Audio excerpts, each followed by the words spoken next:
my name is Meghan Wagner, and I am going to be reading Jan Brett's The Mitten.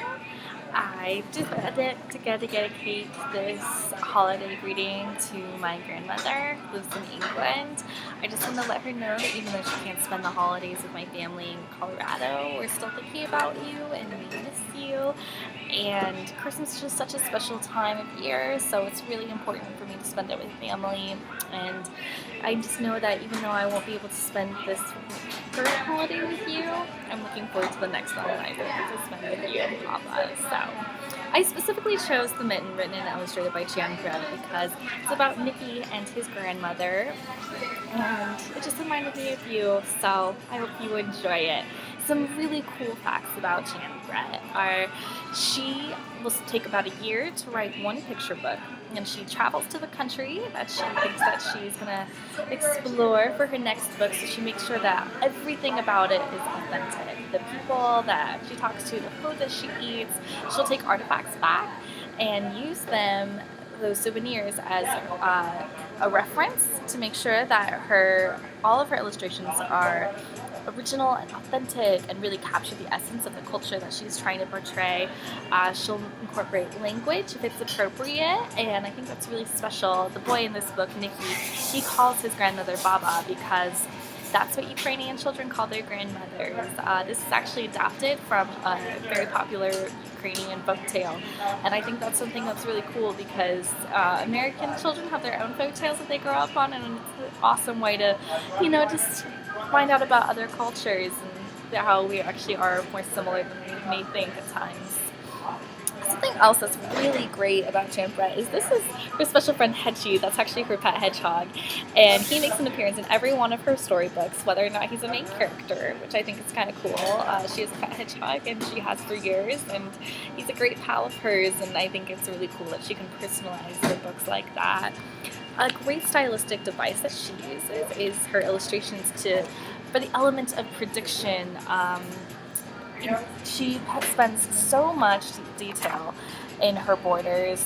For example, these flowers and details are all native to Ukraine, and I think that's really special because it makes, just goes back to what I said about making sure that it is authentic. And so you can see here, this is Mr. Badger when he comes to find the mitten, but over here we have our fox friend, and if we turn the page, you'll find out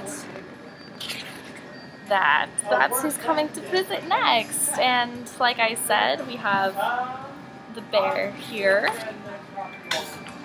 and he was on the border before that. And over here we can still see what's going on with Nicky. He's looking for that glove, and you'll find out what happened to that glove when I start reading this story. So, Mama, I miss you and I love you, and this is for you. Okay. The Mitten, written and illustrated by Jan Brett.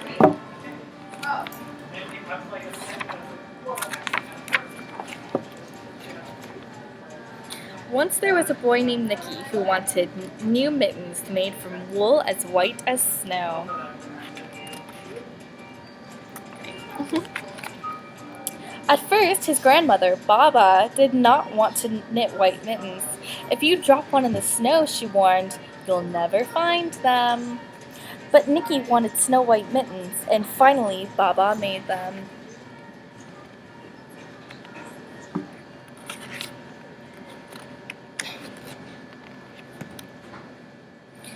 After she finished, she said, when you come home, first I will look to see that you are safe and sound. But when I look to see if you then I will look to see if you still have your snow white mittens. So off Nicky went, and it wasn't long until one of his new mittens dropped in the snow, and he was left behind.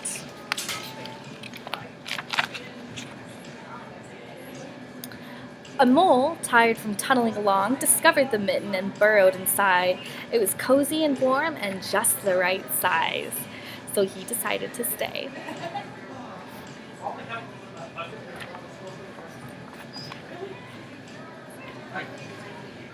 A snowshoe rabbit came hopping by. He stopped for a moment to admire his winter coat. It was then that he saw the mitten, and he wriggled in, feet first. The mole didn't think there was room for both of them, but when he saw the rabbit's kickers, he moved over. Next, a hedgehog came snuffling along. Having spent the day looking under wet leaves for things to eat, he decided to move into the mitten and warm himself. The mole and the rabbit were bumped and jostled, but not being ones to argue with someone covered with prickles, they made room. As soon as the hedgehog disappeared into the mitten, a big owl, attracted by the commotion, swooped down. When he decided to move in also, the mole, the rabbit, and the hedgehog grumbled. But when they saw the owl's gianty talons, they quickly let him in.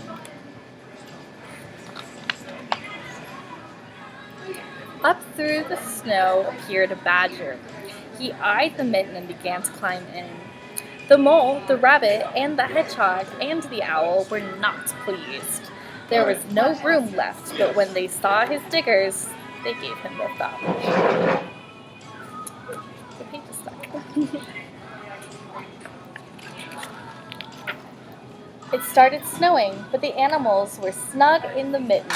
A waft of warm steam rose in the air, and a fox trotting by stopped to investigate. Just the sight of the cozy mitten made him feel drowsy. A fox poked his muzzle in.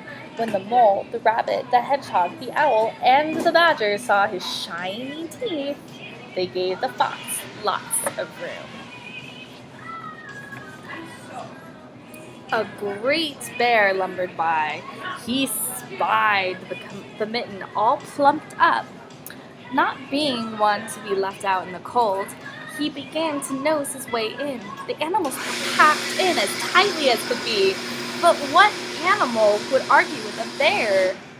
The mitten swelled and stretched. It was pulled and bulged too many times its size, but Baba's good knitting held fast. Along came a meadow mouse, no bigger than an acorn. She wriggled into one of the space left and made herself comfortable on top of the bear's giant nose.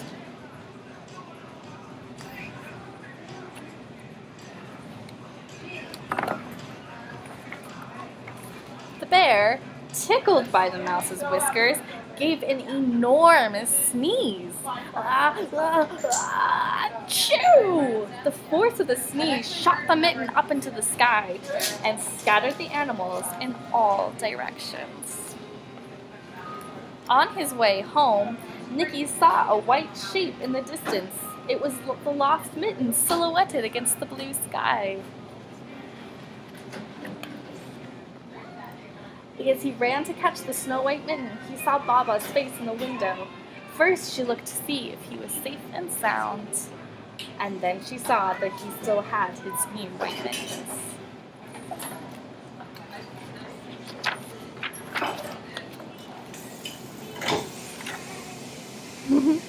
Alright, Mama, I hope you enjoyed it and you can share it with Papa.